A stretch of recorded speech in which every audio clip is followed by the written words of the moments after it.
If you're someone who keeps getting in your own way, making the same mistakes, or struggling with self-sabotage, this audiobook summary is for you.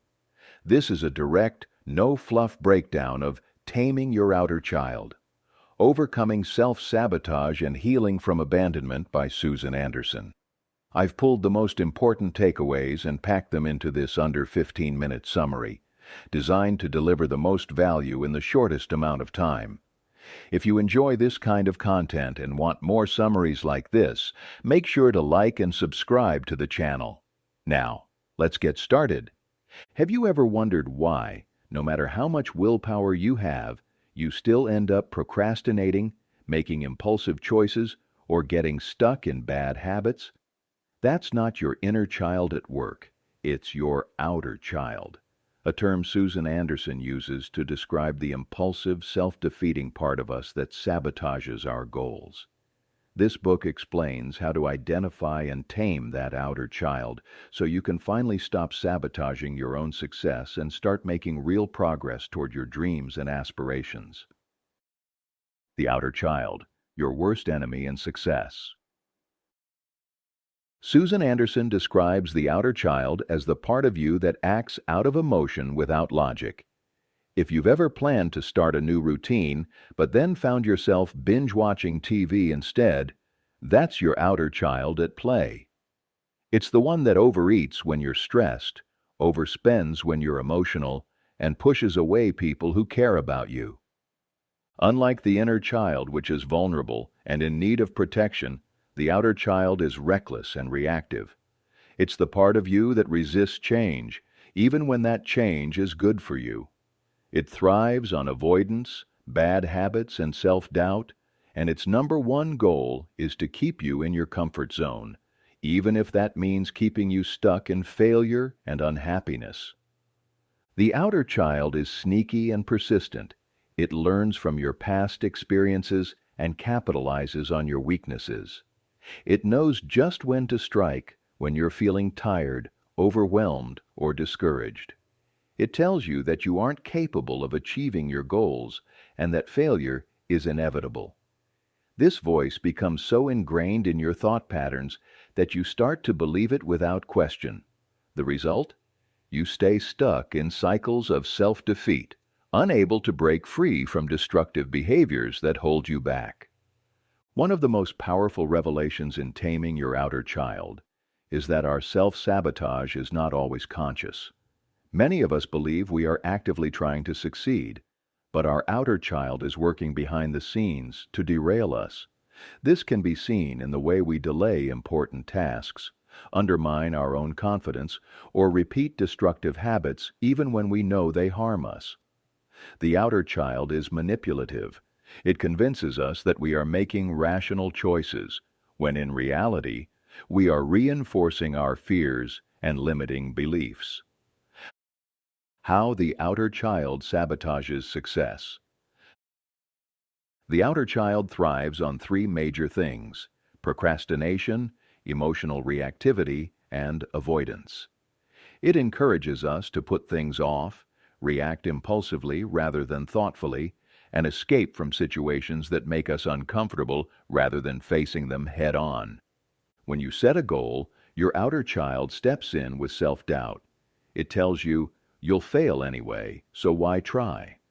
When you start making progress, it whispers, "You don't deserve this success." And when things go wrong, it convinces you to escape through distractions, whether that's social media, comfort food, or negative self-talk. Anderson explains that overcoming self-sabotage isn't about sheer willpower.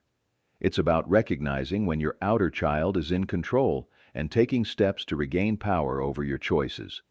The more aware you are of this destructive part of yourself, the easier it becomes to counter its influence and make intentional, positive decisions for your future. Awareness is the first step, but the real change happens when you take consistent, intentional action to break these patterns. How to tame your outer child and regain control. The book introduces a powerful method called outer child dialogue, where you separate yourself from the self-sabotaging part of you and talk back to it. This technique involves recognizing when your outer child is speaking and actively responding with logical, supportive self-talk. For example, if your outer child tells you to stay in bed instead of going to the gym, respond with, "I hear you, but I am choosing to go anyway." This process helps you take conscious control over your actions rather than being driven by old habits and impulses. Over time, reinforcing this kind of inner dialogue can shift your behavior and help you make better choices in every area of life. Another key strategy is visualization. Imagine yourself as the successful version of who you want to be. When faced with a decision, ask yourself, what would my future self do? Would they give in to fear, or would they push through discomfort to achieve their dreams? This simple but effective technique can help rewire your brain to make healthier, more productive choices. Breaking the cycle of abandonment and self-doubt. A huge part of self-sabotage comes from unresolved abandonment issues. If you've ever felt unworthy of love, success, or happiness, your outer child will work to confirm those beliefs. Anderson explains that this part of you is triggered by past wounds, things like childhood neglect, rejection, or feeling like you weren't good enough. The way to heal is by practicing self-parenting. That means nurturing your inner child while keeping your outer child in check. When negative thoughts pop up, challenge them with self-compassion. Instead of telling yourself, "I'm such a failure," say, "I am learning and growing every day." By replacing self-criticism with self-support, you shift your mindset from self-doubt to self-confidence. The 5 most important takeaways and how to apply them today. Recognize your outer child in action. The next time you procrastinate or self-sabotage, pause. Ask yourself, is this my outer child taking over? Just becoming aware of it is the first step to change. Practice outer child dialogue. Start speaking back to your self-sabotaging urges.